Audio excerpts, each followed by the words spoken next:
I got the hat. What's up, scholars? Welcome back to another video. Today we are doing the Skypiea arc of One Piece.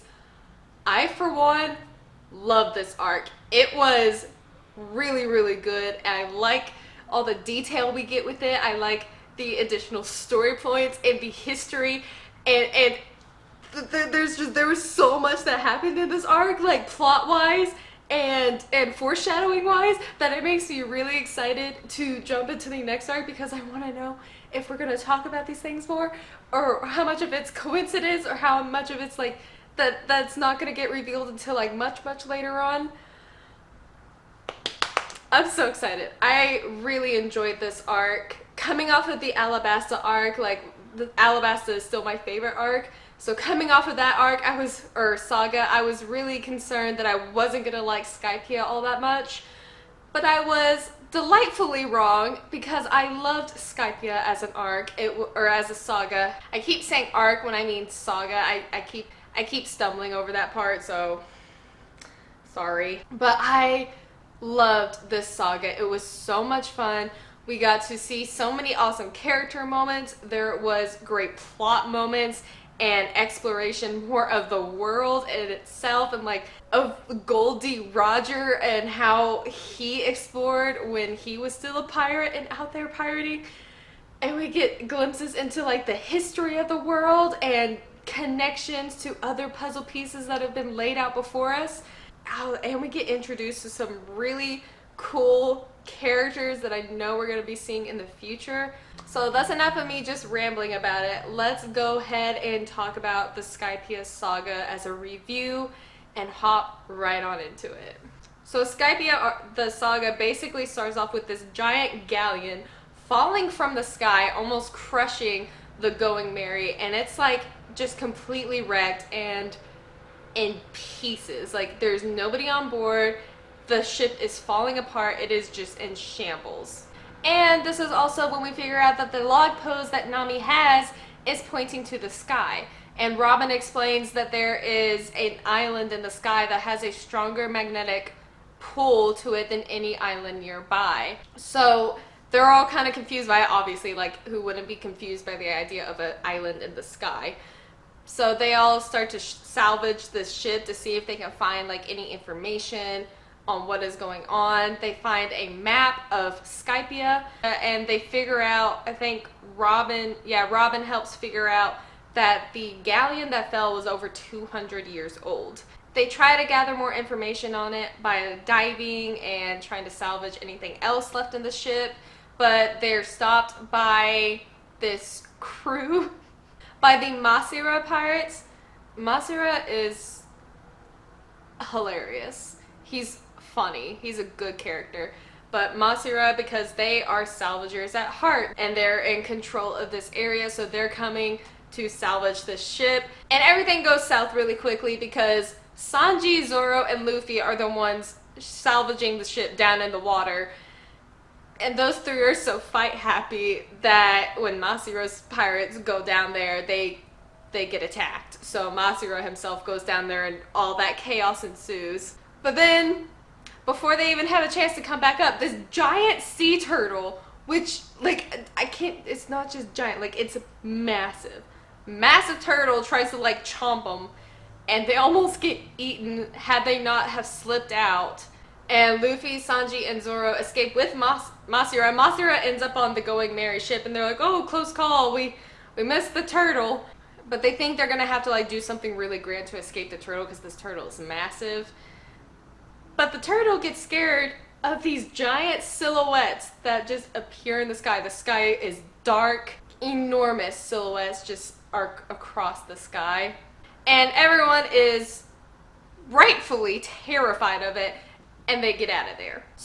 And that leads them to Jaya, the island of Jaya, which leads them to Mont Town. I really like this part of the setup of this saga, because those silhouettes in the sky really foreshadows what happens at the end of this saga. And I love the connection that it's not just like something unexplained or this phenomenon, but it's got a purpose, it's got a reason, and it's a reoccurring thing. It's not just a one-off event.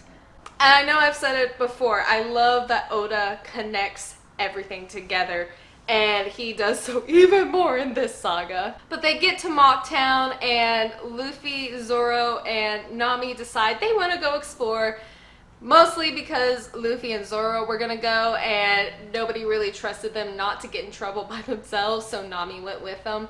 And this is when we really get introduced to an antagonist. Is he? Yeah. An antagonist of Mocktown and Jaya in general is Bellamy. I could not stand Bellamy. He irritated me. He acted way too cocky because he had a bounty on his head. And he thinks because he's got this low ranking bounty that he is a hotshot. He's all that, and people should be terrified of him because he's strong, he's violent, and he doesn't really play by any rules. He's a pirate. So we have Bellamy, and he's an antagonist, so he's on his way to see Luffy. But before Bellamy gets there, he has this, well, first he has a lucky encounter with a guy on a horse who's offering him apples, and Luffy, of course, takes the apple without a second thought, even though Nami and Zoro are trying to tell him no. He eats it. He got lucky because explosives were planted in the apples, and if he would have eaten any other apple than the one he picked, he would have blown up. And the guy's like, oh, well, you must be lucky. Which kind of fits him because Luffy is a very lucky character. Like, we've seen his luck throughout the series. It's such a small moment, but that part cracks me up because, of course, Luffy would, if someone offers him food, he's gonna eat. But then he encounters, unknowingly at the time, he encounters Blackbeard. And they are both in a pub, they are eating, and one of them saying it's really good, one of them saying it's really bad, and they have this like really random competition with each other of who's gonna order more food or who's gonna order more drink. It's just it's a very odd first encounter because you see this pirate that Luffy's talking to and you don't really like think much of it because you know it's like, well, he's a character, we're probably gonna see him again because he's getting focused on, but we don't know who it is, so you're not really thinking about it. But that is when Nami asks about the Sky Island and she ends up getting laughed at. They're all laughing at her and telling her that, like, you know, it's ridiculous, it's dumb, there's no way there could be an island in the sky. And at the prospect of Nami getting laughed at, Luffy and Zoro start to get more serious. But Bellamy comes in again and he attacks Luffy. And Luffy, I love this parallel because Luffy and Zoro could have so easily wiped out Bellamy and his crew right then and there without any issue at all. But they don't. And it's the direct parallel to Shanks, the lesson Shanks taught Luffy when he was younger about when those bandits attacked Shanks in the bar and Luffy was asking why they didn't fight back. And it comes full circle because Luffy now understands why Shanks didn't fight back, even though like his friend is being insulted and he was being attacked. He told Zoro, do not lay your finger on them. Do not attack them. And Zoro, oh my gosh, I love Zoro. His loyalty to Luffy is second to none. Like there is nothing but loyalty that Zoro holds for Luffy, and I love it so much about their dynamic, their friendship. He is literally Luffy's right-hand man at all times and will listen to Luffy. He trusts him 100%. So when Luffy says we aren't gonna fight, don't touch him, Zoro doesn't. No matter how much Zoro probably wanted to, for one, for laughing at Nami, and two, for hurting Luffy, and then the three, for them hurting Zoro, he did not do a thing. I love that parallel because Nami is acting in the place of Luffy when Luffy was questioning Shanks, like, why don't you fight back? Nami is questioning, like, why aren't y'all fighting back? Like, you can beat these guys up, like, why don't you take them out? But they don't. And I love that similarity. I love the maturity that Luffy shows in this moment. where he's learned from Shanks and he values that lesson and he understands it now, so he doesn't do anything. When they leave, Luffy and Zoro are like, Nami, come on, let's go. We're leaving.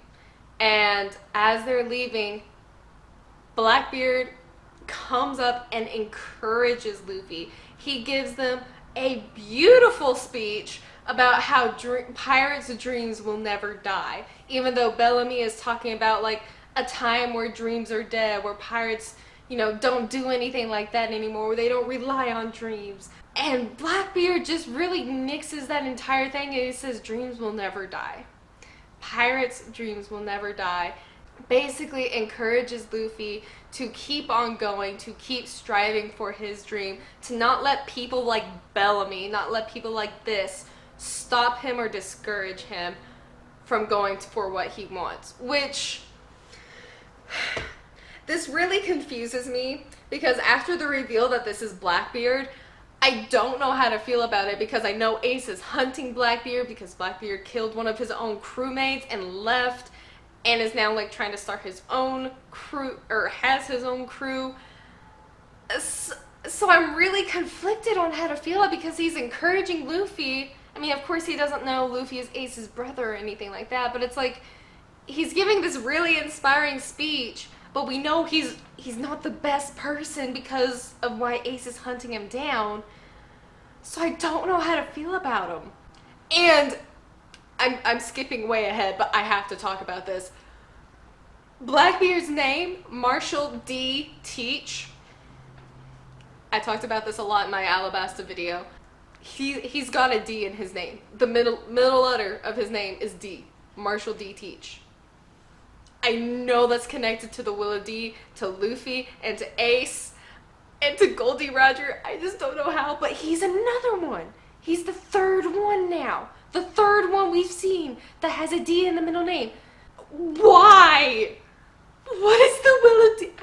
When his name is revealed that Blackbeard is Marshall D. Teach, it just, are they related? Are they like distant relatives?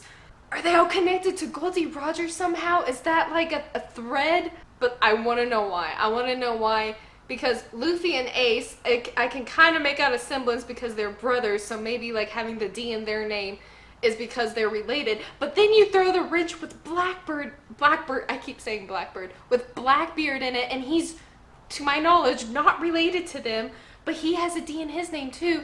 But then Goldie Roger has a D, so it's like, is Goldie Roger like an ancestor of Luffy and Ace, and like Blackbeard is like a cousin or an uncle or something?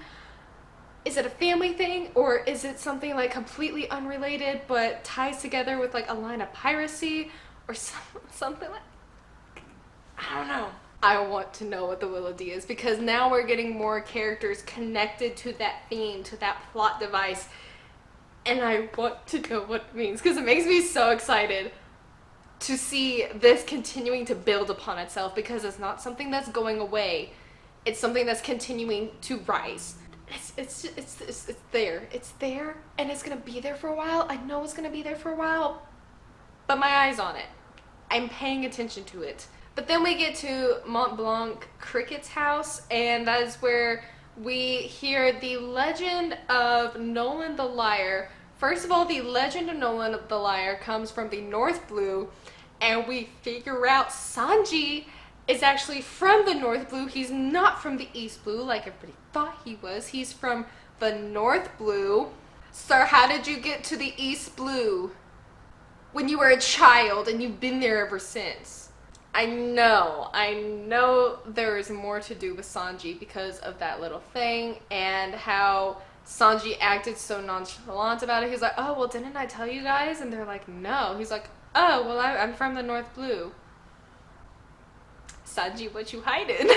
But we get this little fable of Noland the Liar, of someone who actually existed, but because of the way his life ended, he got put into like this book as some sort of silly character. And this is when we're like properly introduced to Cricket and figuring out that he is actually a descendant of Noland, and he is determined to figure out whether Noland was actually a liar or not, whether this treasure that the city of gold that Noland claimed to have seen and known was actually real.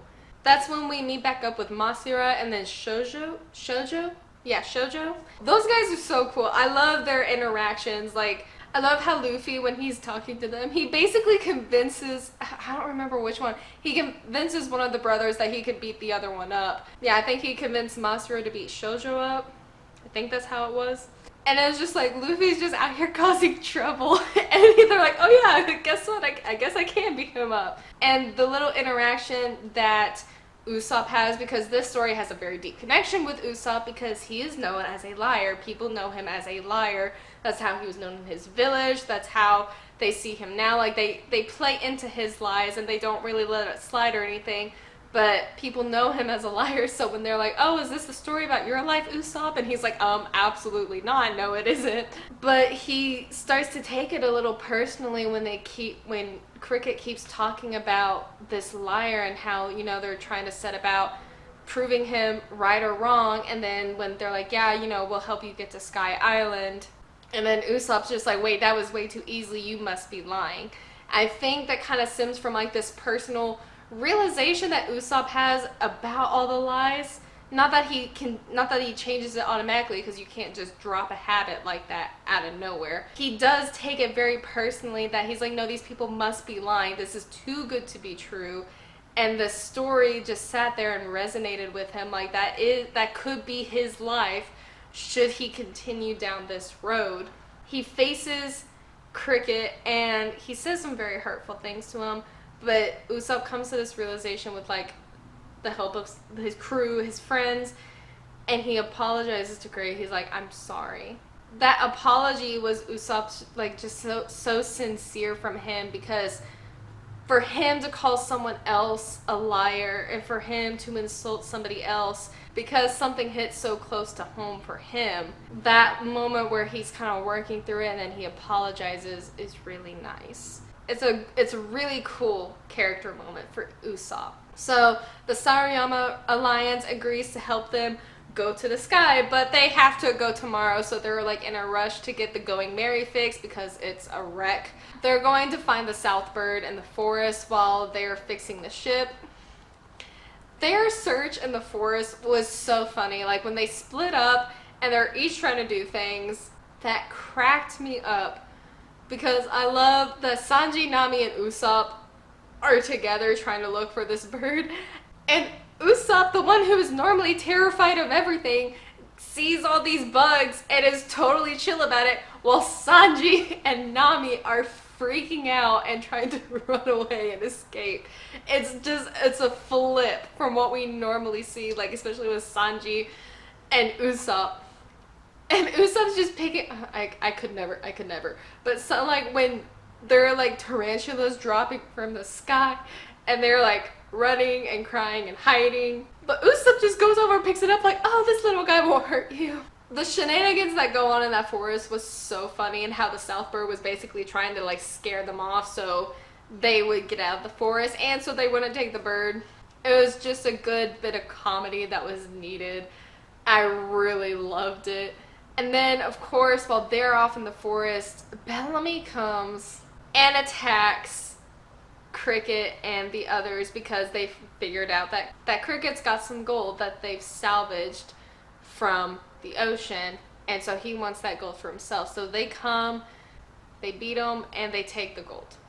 Once Luffy's crew gets the Southbird and they come out of the forest and they see Cricket and Masura and Shoujo all beat up and they're bloodied, and they try to be like, no, it's no big deal, like, it's nothing, just leave it alone, we'll continue to fix your ship, you got the Southbird, we'll still send you off by morning. They're so trying to downplay what happened because that gold was so valuable to them, not because of like the money it could have provided them, but because those are tidbits of Noland's legacy, of the truth of what Noland was saying, and he lost that. It was forcibly taken from him. So Crick was playing it cool, but inside he was probably really, really hurting about it. And Luffy noticed that. Luffy is always the greatest when it comes to seeing what has truly hurt people, and like about people's dreams and about their treasures. and he notices immediately that that was a treasure to Cricket, that's part of his dream, that he wants to settle this feud with his ancestor on what's true and what's false. And I love the part where Luffy decides that he's going to fight Bellamy, and he's like, no, I will be back by morning. And Zoro says, do you need my help? And Luffy's just like, no, I got this by myself. First of all, kudos to Luffy for just being ready to go off in a fight by himself, knowing his own strength, knowing who he's going up against, and he's just like, no, this is something I'm gonna do. Y'all just wait here. He's so cool. But then also with Zoro, again, this trust and loyalty that this man has for his captain, for his friend, to just ask Luffy, say, hey, do you need any help? And as soon as Luffy says no, he's like, he's got it, and he stops anybody who tries to interfere. He stops anybody who tries to join him. He's like, he said he's got it. He's got it. This crew is so amazing. And as Luffy is going to Bellamy, the new bounties get delivered in Mocktown, and they all figure out that Luffy is worth so much more than they originally thought. He is worth 100 million. And that scares a lot of them, but Bellamy's like, oh, well, that can't be true. Like, you saw how weak he was. He wouldn't even fight back. Someone like that probably made up their own bounty. Which I wonder if people do make up their own bounties in this world, because that would be a fairly interesting plot point. That's a side note. Luffy shows up. Oh my gosh. I love the fight with Bellamy. It's good because it really puts into perspective like how the bounties are stacked, of like their strength and how much power they have. Because Bellamy had a lower bounty, and because he had like just a tad bit higher of a bounty than Luffy's old one, he thought he was so much stronger than Luffy. But as soon as they figure out, oh, well, Luffy's 100 million, it was like immediate red flags of, oh, this guy's trouble, we need to leave him alone. So it makes me curious how the bounty system itself works. But that fight with Bellamy was so awesome.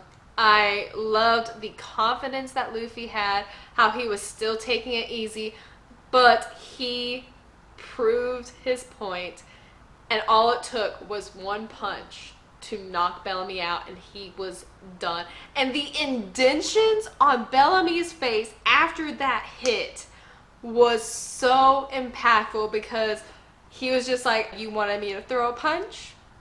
So he throws the punch. And then when they're trying to figure out what he's doing and where he's going, he just points up and says, the sky. I love Luffy. I love Luffy's character, the simplicity behind his character, but also he's simple, but he's so deep at the same time. I don't know how else to explain it. But it's like he has a very carefree, laid-back attitude about things. He's very simple-minded. He is a go-getter. He's very impulsive. But at the same time, Luffy has these deep ambitions, this love and care for other people that he's met, and this desire to avenge or protect people's dreams and treasures. And his overall dream to become king of the pirates and explore the world just enables him to go so much further than people think that he can. I love that about his character, because at first glance you see his character and you just think he's some like simple-minded dumb kid who has these lofty dreams that can never be accomplished. But the more you see him in action, the more you see him do these things to accomplish his dreams, the easier it is to fall into this charisma that he has, and makes you believe that he's gonna do it too. And he proves it by his actions. And that's such an important thing for stories in general, is that if you're gonna have a main character who has this dream, you have to figure out a way to get your readers to root for this character. Because if you can't have a reader rooting for your main character and supporting their goals and ambitions and their dreams, the connection between your characters are lost. And it loses a lot of the significance. It loses the impact. And as a reader, you're not drawn in for the ride. You're not drawn into the story. And Luffy is such a lovable character who has so much for him that it's so easy to be drawn in, and it's so easy to support him and want to follow his story, to follow these adventures that he goes on, to see the people he meets, to see him fight for them, defend them, and to just go on this journey with him. He's such a great main character because his story, his dreams are believable, and his actions for those dreams make it so fun to follow him. I could talk about Luffy all day, but I'm not going to. After Bellamy is defeated by Luffy and Luffy goes back, that's when Blackbeard hears about Luffy's new bounty and starts to take an interest in him because he wants to get this high bounty. He wants to take someone down with a high bounty, and we discover why. Because of the 7 Warlord meeting, we get to meet some of the 7 Warlords just out of nowhere. Who is Doflamingo? I want to know. His just fluffy pink like coat is so stylish and so gaudy, and I want to know more about him. He seems way too overconfident, and his devil fruit power seems very overpowered and scary because it seems like he can control people. So we get introduced to Doflamingo, and then Mihawk comes to this 7 Warlords meeting, and I honestly got so wrapped up in Mihawk and Doflamingo that I forgot the other warlord's name. Kuma. It's Kuma.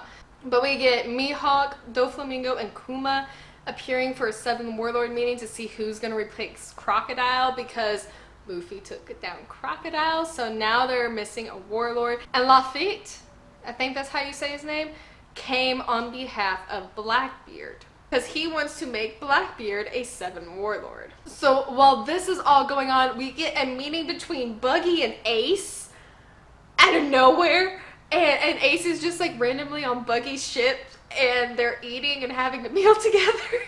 And we get introduced to Whitebeard. Oh my gosh, that guy is ginormous. I thought he was just regular human, but he's not. He's huge. And Shanks is trying to get like a meeting with Whitebeard. So there's so many moving parts, but we get away from that whole business and go back to Luffy and them as they're going to the knock-up stream to go up to Sky Island. The Saruyama Alliance leads them to the knock-up stream, which is so terrifying. The amount of faith you have to have in the people who are leading you there is just incredible. But then I love in this, as they're going up the knock-up stream, we really get to see more of Nami's navigational assistance and her expertise, because she is able to guide them all the way up. She's the one who tells them like, oh, we need to like set the sails loose so we can fly up there. And I love when she's like, well, who is your navigator? And they all respond like, it's you. And they all trust Nami unconditionally. That is one thing I just love about this crew, is the just infallible trust they have for each other. This ragtag group that under any other circumstances would have never been together, probably never would have been friends, but because of Luffy and the situations and circumstances, they've all come together, and this misfit family has the most trust for each other in the world, and I love to see it. But I love the Jaya arc inside Skypiea because it sets up so much. It gives so many foreshadowing to the end of Skypiea, but it also gives a lot of plot points moving forward out of the Skypiea saga that will lead into other sagas that I have not seen, so I'm really excited to see where that goes. But then we get to Skypiea. They're in a sea of clouds. It's hard for them to breathe because they're so far up in the air, and they're attacked by this gorilla and saved by Gonfall, the Sky Knight. And the plot point of the whistle that he gives them set up then as just a little side moment, but I love that they all have to fight Luffy away from that whistle because he just wants to blow it to see if the guy will come back, and they're just like, no. They have to force Luffy to stay away from the whistle, and they have to set up rules and guidelines on who can use the whistle and why they can use the whistle, just so Luffy will back off. I love that. It's their whole dynamic. It's so enjoyable. They also have this scam of Heaven's Gate, where the old lady who is there says there is a toll to be paid. Then she's like, well, you don't have to pay it. Unknowingly, they get scammed because they thought they could just go into Skypiea without doing anything, and the lady tricks them. But that's when they get to Angel Island and they meet Konis and Pagaya. Konis is such a wonderful character. I loved meeting her in this arc. She has some of the same like characteristics that Vivi did in the Alabasta Saga, though they are very different people and have very distinct personalities. I sensed a few similarities between them, and it drew me to Konis's character, and I really love to see how she progressed through this entire arc because she's an awesome character. I really loved her. But that's when we're introduced to waivers and dials, and how things on like in Skypiea works, that they have a completely different system than, you know, down below. And that's when Nami kind of ventures off and finds Upper Yard unknowingly. And that is when we're introduced to this whole character of God Enel or Enel. And I don't like him. But, you know, Nami sees that whole horrible scene at Upper Yard and she's rushing back while they're all relaxing at Konis' house until Sanji's like, hey, like, where's Nami? Nami's not out here. We need to go find her. But then the White Barretts and the leader of the White Barretts, McKinley, come to basically try to arrest Luffy and his crew because they didn't pay the toll. But Nami comes back and she's trying to convince them that they need to get away from Angel Island and from Upper Yard. And she's trying to be sneaky about how she's gonna get Luffy away, because Luffy is so determined and dead set to go to Upper Yard because he was told he can't go there, so now he wants to go there. And nothing's gonna stop him from going there. So they're trying to figure out a way to be sneaky. It's not working. But Konis ends up betraying them because she has to, and she gets Nami, Zoro, Robin, and Chopper taken on the Going Merry, and they're taken to Upper Yard as sacrifices. And Luffy, Sanji, and Usopp are the ones left to have to go get them. And I love at the end where Konis is about to get rid of them. Not get rid of them, but when she's about to send them on their way, and she just breaks down because Luffy points out like, hey, why have you been shaking all this time? And then she just breaks down crying, even though everybody's just like, no, she wouldn't do this. There's no way that she would do this and endanger herself. But she does. She apologizes and says that she betrayed them and called the octopus thing, king crab thing, to take Nami and the others, because if she didn't, she was going to be in danger herself. And the reaction to her confessing this, to saying, I'm sorry I betrayed you, Sanji, Luffy, and Usopp are all saying, why did you tell us? Why did you tell us then if telling us is gonna get you in trouble? That guilt that she felt overrode, first of all, the guilt that Konis felt overrode her desire to protect herself because she made such a connection to this group in such a short time, and she really likes them and she knows they're not bad people. So she felt guilty for betraying her newfound friends. And then on the flip side, Luffy, Sanji, and Usopp are so defensive. They're like, why would you tell us this? Protect yourself. Don't worry about us. Save yourself. We'll handle it. I love that so much. It shows, that one line shows so much about all of their characters and about how they feel, not just for Konis, but in general, that they would rather be the ones that has to go through danger than someone innocent and who can't fight as well, like Konis. But then, of course, when Enel attacks, Gonfall comes in and saves Konis and gets her out of there. And she reveals that he used to be God, like the God figure. And God is basically like the leader, per se, of Skypiea. Then we get to the Ordeals. I'm not going to spend too much time on the Ordeals.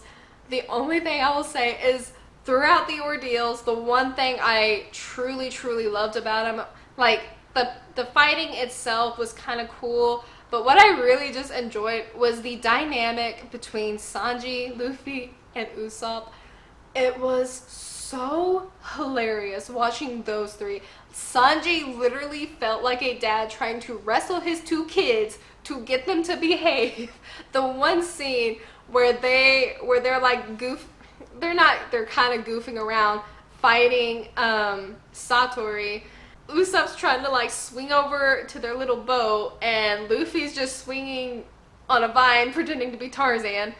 And I love that Sanji sees them messing around, and he gets so angry and just like wallops them to put them in their place, and he's like, don't do it again, and they're like, okay, I'm sorry. Sanji's such a dad. That whole dynamic, their chemistry together, how they like bounced off one another, how Usopp went from being like super afraid to like Sanji and Luffy's more nonchalant to like all of them being scared to all of them goofing off. That trio is so funny and really underrated together. I would love to see those three in particular go through so many more adventures, just the three of them, because it is just comedic gold. I love their friendship. I love the dynamic. I love how they balance each other out.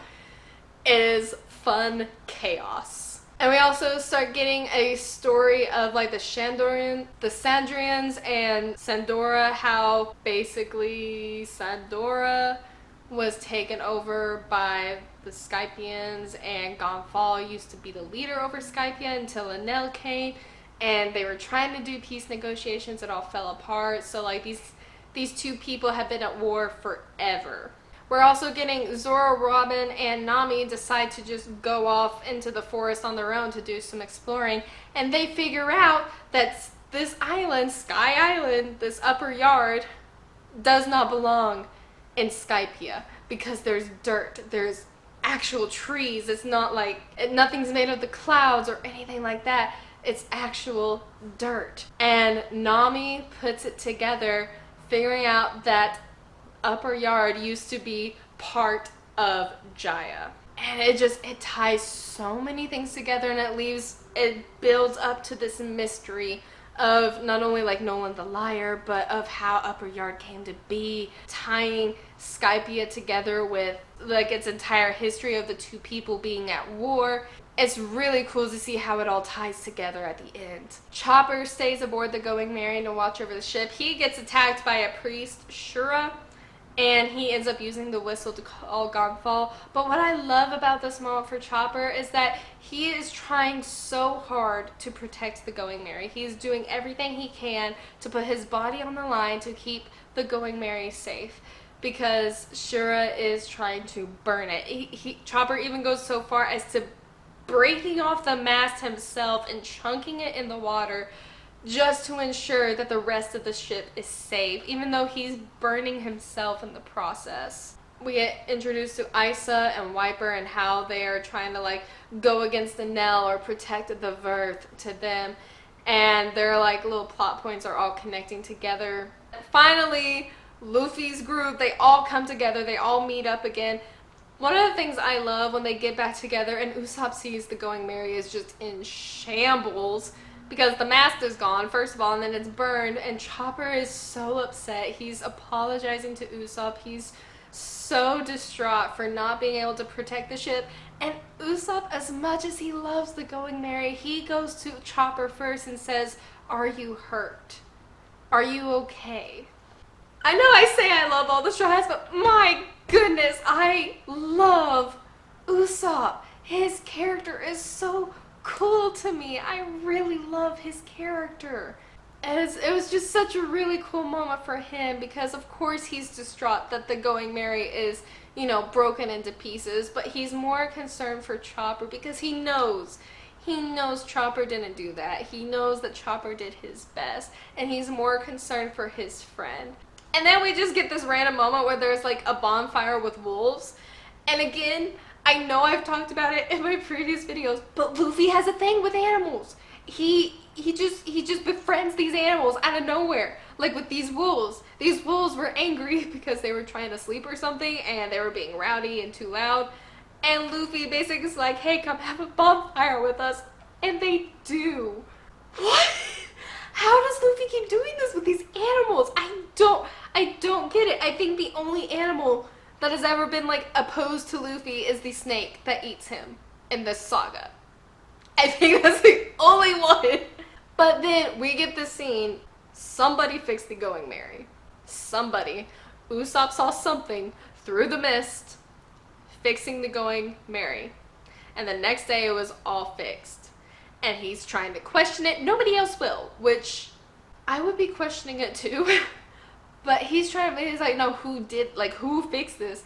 And there's no answer. At first I was like, well, maybe like Gonfall like went out of his way, but that wouldn't make any sense. That's not a good theory. It wasn't him. So who fixed the Going Merry? I want to know, because we were not told. And I want an explanation for that, because how did the ship get fixed? So I had to take a phone call real quick, so I had to stop recording. So now I'm back. It's much later than when I was originally recording. But it's fine. We're going to finish this up. So basically, once everybody's splitting up to try to find the gold the fastest, and because they get split up, it actually makes it worse for everyone. So Luffy ends up getting eaten by a snake, and he doesn't know he's been eaten by a snake. He thinks he's in this weird tunnel that he can't escape from. And we have all these different fights. We have Chopper versus Gidatsu, and Robin versus Yama, and we also have like Nami and Gonfall versus Satori's brothers. And we also have this confrontation with Enel, like before these fights are happening, or before Nami and Gonfall's fight, with Enel just coming to the ship to talk to Gonfall and basically tell him how he's hurt Gonfall's people. Kind of just brag about it, honestly. There's no other way to really say it. He's just bragging about it. And he hurts Sanji and Usopp. Like, he takes them out and he just disappears like it was nothing. There was that confrontation, and the fight with Chopper and Gidatsu was really cool, because I love how Chopper, his mentality starts to change. And he says, you can't keep waiting for everybody to protect you. You can't keep waiting for somebody else to come. You have to fight yourself. You have to do this on your own. I love that moment for him, because he's smart and he thinks things through. Even though he's scared, he's the I believe he's like the youngest of the crew, but he thinks it through and he's like, no, they're all busy, they're all doing things, I have to do this myself. You can't keep waiting for someone to come save you. And he beats Gidatsu. I loved that moment for Chopper. And Robin versus Yama was a cool fight. I love Robin's devil fruit powers. They're so interesting and creepy at the same time because of all the extra limbs and everything, but she's so smart, so she can get very creative with it. And she's so protective of these relics because she's found this ancient city. I have to talk about it. Robin finds the city of gold, except there's no gold left because Enel took it all. Robin finds the city of gold, and she finds the same writing on the poneglyph, and figures out that there's supposed to be another one here somewhere, but she couldn't find where it was, and she's able to tell like the history of this place. And I love this moment for Robin, because Robin is very new to our crew in this saga. She's getting to know us, she's trying to prove herself, like getting acquainted to all of the others, like how she protects Chopper. Her and Chopper's relationship is very wholesome. I love how she goes to him to like help him, everything like that. She's really becoming part of our crew. And from Alabasta, when she was so just content on dying, she was okay with dying because she thought her dream had been lost. She gave up, and after Luffy saved her, when she joined the crew, she didn't think she'd ever get any more information about the poneglyph.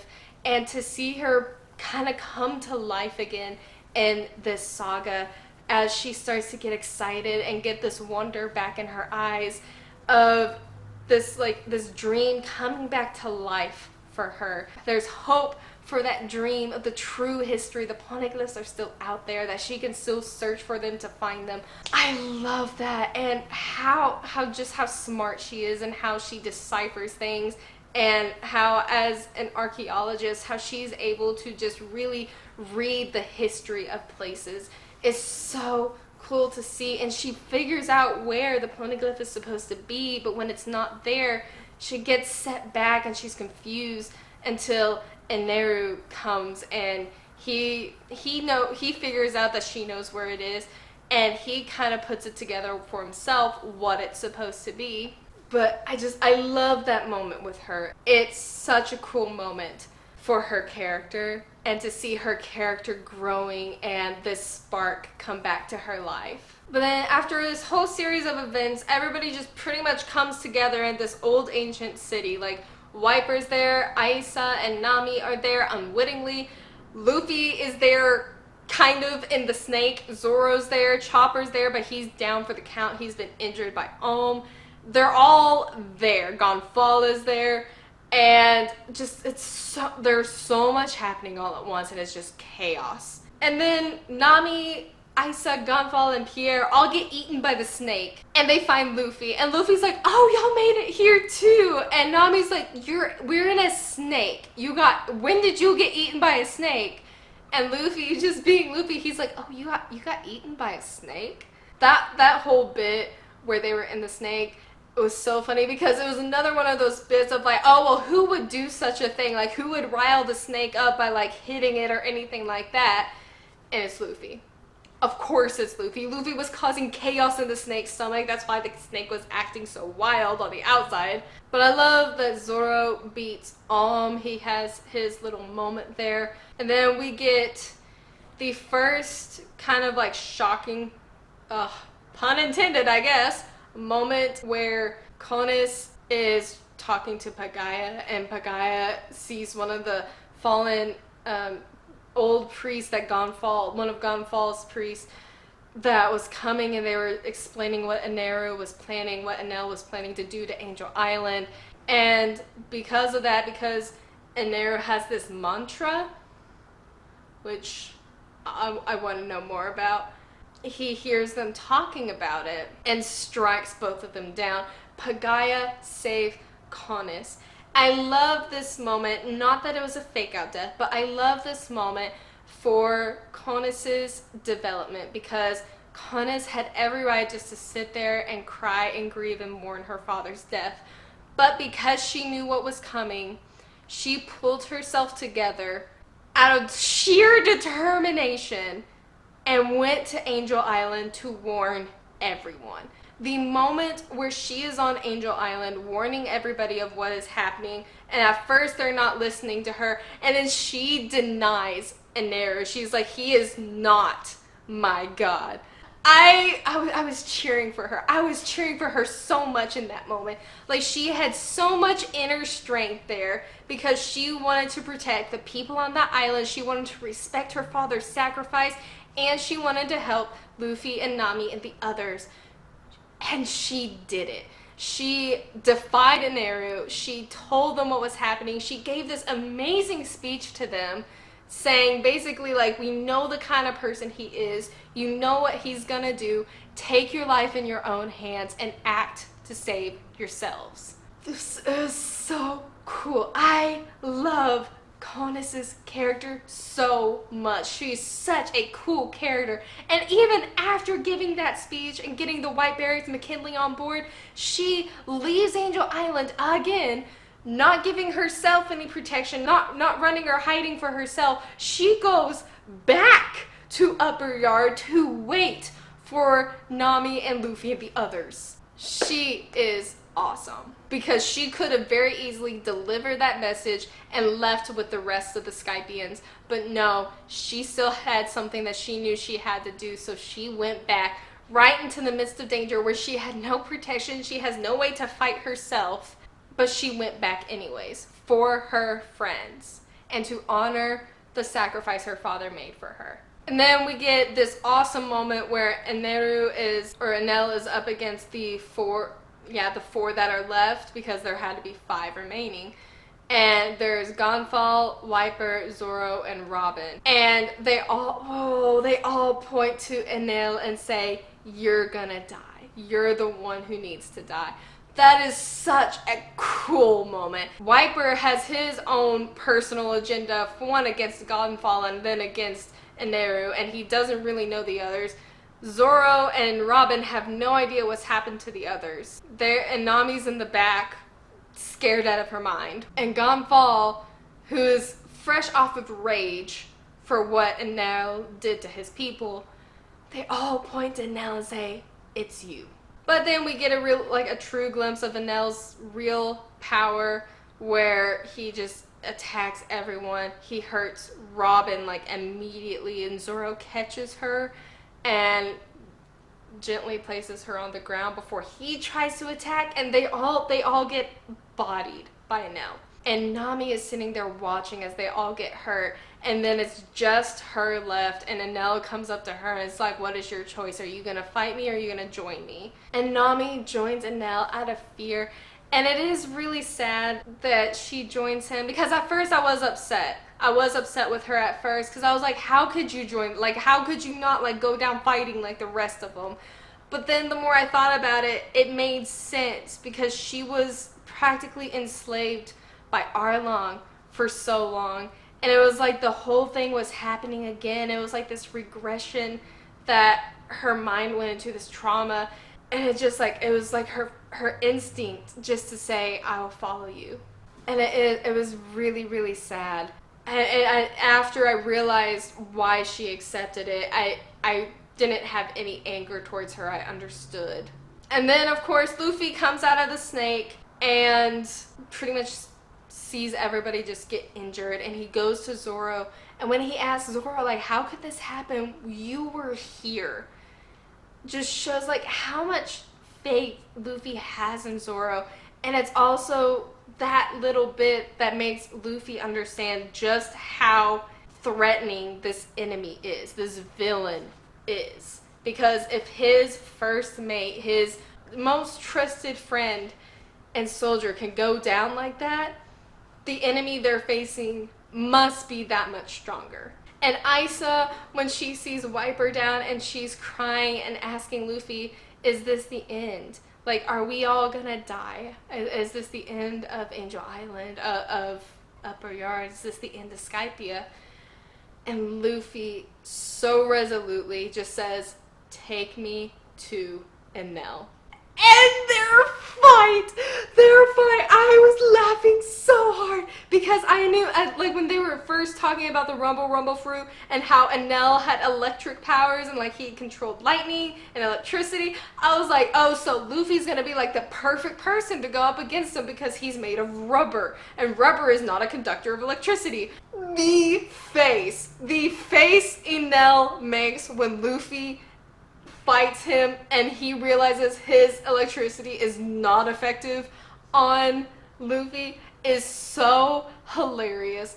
I was crying laughing at that part. It was so satisfying to see Enel freak out like that, because he realized his attacks were useless on Luffy, because Enel thought himself so highly. He thought he was unstoppable, unbeatable, nobody could even touch him. And Luffy came in and just threw all of that confidence out the window, because his attacks wouldn't work. Now, of course, Enel is a lot more flexible and he's very smart, so he was able to find out another way to attack Luffy, like when he gets the golden sphere trapped around Luffy's arm and sends Luffy tumbling off the ship with that attached to him. So he still has a way to fight, even though it's not directly. So he's not a dumb villain. He's smart. I don't know if he's as smart as Crocodile, but he is smart. But then we get the idea of the arc maxim that Enel has made, and that he wants it to reach like this state of perfection. And he wants his own place to live, and he's built this arc to get him there. And because people keep rejecting that, he's just gonna kill everyone off. But that's when Sanji and Usopp wake up, and Sanji's able to see Nami that is trapped up on the Arc Maxim, still with Enel, and he and Usopp go save her. I love the two of them together. One, it's so funny when they finally get to the Arc Maxim that Sanji's like, he comes up with this plan, and Usopp's like, "Don't tell me you're planning on sacrificing yourself." And Sanji plays it off so well. He's like, don't worry, nobody's gonna miss you. And he tries to put it on Usopp, and Usopp starts freaking out. And I think that's so funny because the two of them go their separate ways inside the ship to see if they can get to Nami. Usopp finds her first. I love that moment. It's so funny when Usopp sees Nami and he realizes that he's the first one to get there and notices Sanji's not there yet, and he closes the door and he's like, have a good day. It's so funny. It's so funny that he does that because it's just like first instinct to just go run away. But he comes back because he is braver than he gives himself credit for, and he still tries to fight Enel. His little chemistry with Nami when they both just like start goofing off together and pretty much are like, oh, we're gonna die up here together, ha ha ha. I love their dynamic. They are great friends. And they're very similar in a lot of ways. I love any moment that they get together. Then we get the moment where Enel is about to send this vicious attack to Usopp. Not to Nami, because Usopp's let Nami get to the waiver and they're gonna try to escape. And Enel's about to attack Usopp, and Sanji comes in and kicks Usopp out of the way and takes the hit himself. I love Sanji. This was his shining moment in this saga. For people who say that like Sanji only cares about the women, I have to disagree with that because he's a very compassionate and caring person deep down. He tries to cover it with a lot of like his flirtatiousness or his jokes and his sarcasm, like how when he had the plan and he told Usopp like he would be the sacrifice and Usopp freaked out. Like Sanji truly was planning to have himself be a sacrifice, but he wasn't ever gonna say it out loud because he's like, oh well, I would never save the men, but he would. All the Straw Hats have layers to them. They all have a lot of layers, and Sanji deep down cares so much for all of his crewmates, for all of his friends. He would not let anything happen to any one of them if he can help it.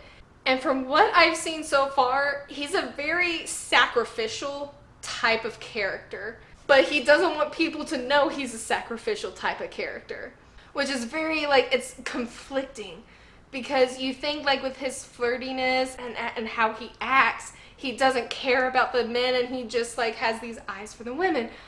But that's not it. It's like a persona, like a facade he puts up almost. I don't know why. But for people who say that Sanji only cares about like the women and that he could care less about anybody else, I have to disagree. He is such an awesome character and he cares about everybody. I love him so much.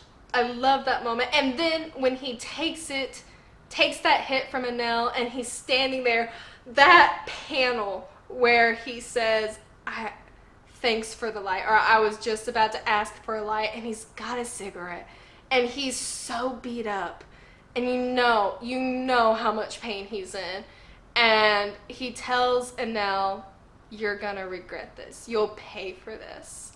And even though he passes out, Sanji, the reason he was late is because Sanji plans ahead, because he's smart. Sanji is a very smart character. He rigged something in the arc to malfunction, and as soon as it did, Enel ran off to go fix it, and Usopp came back.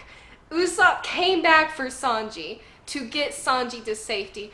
Because Sanji told him and Nami to run, to get out of there, to get Nami to safety, to get Usopp to safety, to leave him there. And Usopp got Nami to safety and came back for Sanji. First of all, brave moment for Usopp, but again, it's a testament to just how much they care about each other. Like Usopp coming back to get Sanji, even though Sanji told him not to worry about him, that he'd handle it. I'm not gonna lie, that part teared me up a little bit. I can't explain why, but it teared me up to see Usopp come back for Sanji. And then Luffy's whole thing with this bell, to reach the bell, Robin's able to kind of piece it together that the bell is up at the top. Like that's what this is. Like that's where Enel is heading. That's where they all need to go. And Luffy's whole motivation isn't just to beat Enel. That's not why he's doing this. He's doing this because he wants to ring the bell for Cricket. Because he wants to give Cricket proof that his ancestor was telling the truth. That everything that he's done has been worth it, and he can finally rest. He can rest in knowing that his ancestor was not a liar. So that's why, even with this huge weighted golden ball on his arm, Luffy's so determined to get up there, and Nami realizes that nobody's going to be able to stop Luffy, and with everyone else down for the count, she goes to help him and to support him, and she's determined to get him up there. And that's when we get the flashback with Noland and Calgara. I really liked that bit of flashback of seeing like how the two met and how they actually got to know each other and communicate, and how their friendship began, and what Calgara's biggest regret was, and why it meant so much to that tribe to fulfill Calgara's last wishes. It was such a neat backstory. And then to see Luffy finally get to the top, uses Enel's powers against him when he goes into that like huge Raigo, and uses it for himself pretty much to dispel it. Just beats Enel. And when he beats Enel, he rings the bell, and the sound echoes all throughout of Skypiea. The people on Angel Island hear it, the people of Sandora hear it, and down below, Cricket hears it. And not only that, he sees Luffy's shadow sprawled across the sky as a callback to the shadows that they saw in the beginning of the saga. Luffy's shadow is across the sky, and Cricket, just from that the shadow and hearing the bell, he knows everything that Luffy's done. And Cricket starts crying, not just from the relief of knowing that, you know, his ancestor wasn't a liar, that the City of Gold was real, it was tangible, it existed. Not only that, but because he was genuinely concerned about Luffy. He wanted to know if they were okay. Like, this just relieved him so much, because he knew Luffy was safe. They were safe, and they did all of this for him. It was such an amazing moment, because it wasn't even about the fight. It didn't matter what happened to Enel. Luffy wanted to ring the bell. That was all that mattered to him. And with the ringing of the bell, that also signified the war between the tribes, the Angel Islands and the Sandrians. Like, that war was over. They could finally rest. They knew what the bell ringing meant. It signified the end of everything, that they could finally just be at peace again. With the war over, and Enel crashed into the ocean, but he still escaped on the Ark. So he's alive, but everybody's alive. There were a lot of fake out deaths. I won't say anything about that, because y'all have already clarified about Oda's love for his characters and how he doesn't like killing them off because he can use them again. So as a writer, I will respect that. So I won't say anything about the fake out deaths. The biggest part about the end of this saga is the belfry and the poneglyph that Robin finds, because it contains a part of the true history and her search for the real poneglyph and more proof that it actually can exist. And Robin reads it, and it's another weapon, Poseidon. So the poneglyph in Alabasta held the location for Pluton, a mass weapon of destruction, and the poneglyph in Skypiea held the information, or held the location of Poseidon, another mass weapon of destruction. Both of them start with P. They're both weapons of destruction. So does something with a true history have to be, is it like related to like these weapons that have gone missing because of their destructive power? And the reason the history has been hidden and lost after all these years is because of something connected to said weapons? Or am I way off on my theory? The true history, if Robin is looking for the true history, we know it has to exist because of how Oda formulates his storytelling and how he sets things up. So I have full confidence that the true history is out there and that it's going to be discovered. But I just don't know, like, in correlation with the true history, does it have anything to do with the weapons that these poneglyphs talk about? Or do the weapons, when you find all of the poneglyphs and you decode them, decipher them, and if they're all these weapons, do all the weapons like point to something? Is it like a map or some sort of code message that you have to look at all of the weapons in like a certain order to decipher what the true history is or its location of the real poneglyph? Because as Robin is an archaeologist and kind of a scholar, she would know how to look at these messages and see how they're all connected. So if it's just about weapons, the true history might have been lost because of some sort of war, some sort of mass destruction. If something was like blown up or exterminated because of these weapons and they were all hidden because of it, or is the true history hidden because they don't want anybody knowing about these weapons, or do the weapons not matter and it's actually the locations themselves that has something to do with the true history?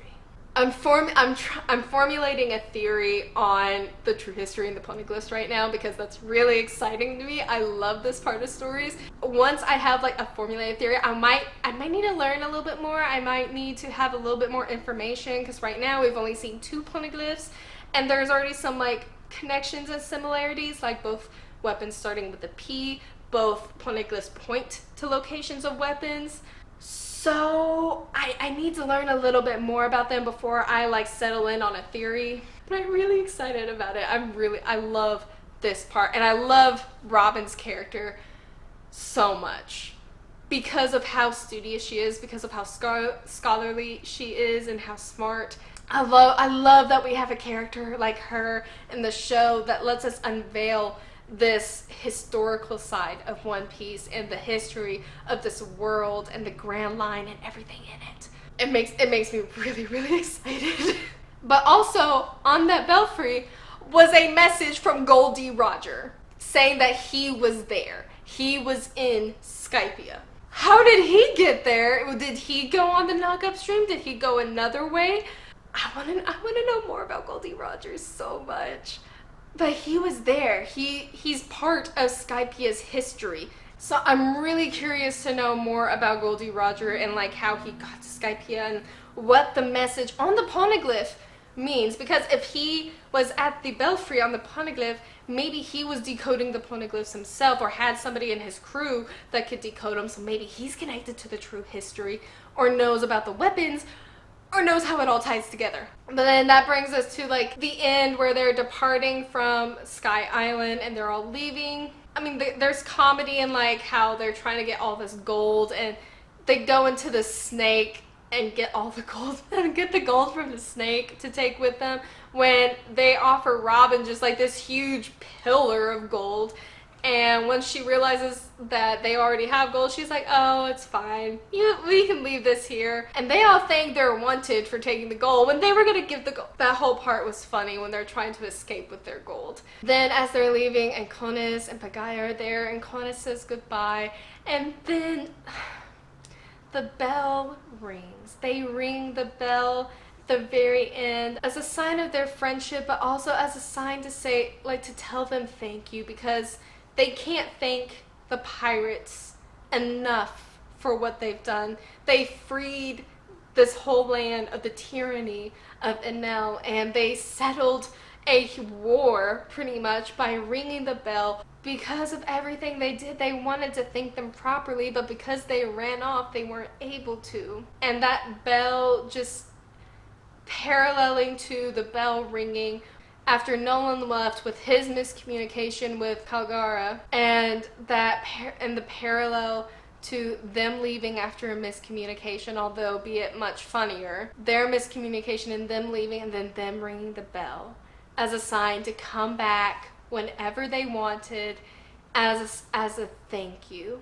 I really love this arc. That last part with the bell, it got me. I cried a little bit. I really didn't think I would, but I did. But I really like this saga because there's a lot that it brings. Not only does it have like a good amount of plot, like in world building, like there's an entire civilization that lives up in the sky. There are islands in the sky. Like that brings so many possibilities for world building. But we get all this awesome world building and new government structures with like how their leader up there is called God, and how they have to obey God's commands. there's a lot of historical importance in this saga that sets up for the rest of One Piece, I'm assuming, because of the poneglyphs and the ancient city of gold that's found, which means there is a natural phenomenon that shot this ancient city up to the sky. So if there's other legends of cities and stuff out there, they could all be true and have other phenomenons like the knock-up stream have happened to them, and they're hidden somewhere, and it could be it's there for our crew to uncover and discover for themselves. And the poneglyphs, and like another glimpse at the true history, and more information on Goldie Roger. We also get more with like Blackbeard and him having a D in his name, or the introduction of some of the 7 warlords. And so there's a lot of plot significance. There's a lot of threads that are moving and weaving together as we're moving forward through this storyline. But we also get some really key introductions in this saga that I really hope we see again, and I think we will, because some of our crew took some of it with them. The dials and the waver, like those are now incorporated into the world, so I want to see like where that goes. But we're also introduced to mantra. I want to know more about what it is, like how people can sense like what others are going to do, what they're saying, what they're thinking. I want to know what that is and how deep that goes. If it's something that's only found in Skypiea, like in the Sky Islands, or is it something that others possess that we just haven't seen yet, or maybe we have seen but it hasn't been connected to mantra. I'm not sure, but I would love to find out. And of course, the character moments in this saga. Sanji had a great moment. Usopp had a great moment. Nami had a cool moment when she went to go help Luffy. Luffy always has great moments, let's be real. They all had great moments. I think my favorite character moments were Sanji's, Usopp's, and Robin. Because I'm really starting to love Robin's character. I'm very invested in her past and like understanding more about her, wanting to know like her history and why she became an archaeologist, why she wants to find the true history, because that hasn't really been explored. But I loved seeing her kind of come to life in this saga and seeing the little twinkle in her eye pretty much of like this dream being revigorated inside of her. And I want to see that continue to be explored as we move further along. Because I don't know, I really connect to Robin. So I want to see her character get explored more. So I'm really looking forward to that. And of course, I always heap praises on Sanji and Usopp. So that should be no surprise. I did love Luffy. I always love Luffy. I loved Luffy in this saga and just his determination to fight for people he cares about. I loved this saga so much. It was really enjoyable. I've heard that some people skip this saga and just go straight to the other one. I have no idea why. This is just incredible. And there's so much history in this saga that just, it warms my heart. And I really do, I enjoy history. I enjoy history when you actually get to learn about it, not just be told what happens, when you actually get to learn and uncover things and just like and figure out like how things connect. I love that so much, and to be able to do that in a series like this where the world building is so rich and the history is so hidden and there's so many possibilities of what things could be. I am loving it so much. It's so fun. I am having so much fun. This series has truly been a treat. It's becoming one of my favorites that I've ever had the pleasure of taking in. And because it's well written. The characters, you can fall in love with any of the characters and follow any one of them at any given time, and it's okay. I love that you can support any and all of our main characters. I love the world building. The storyline is incredible. I love the fact that things keep moving forward.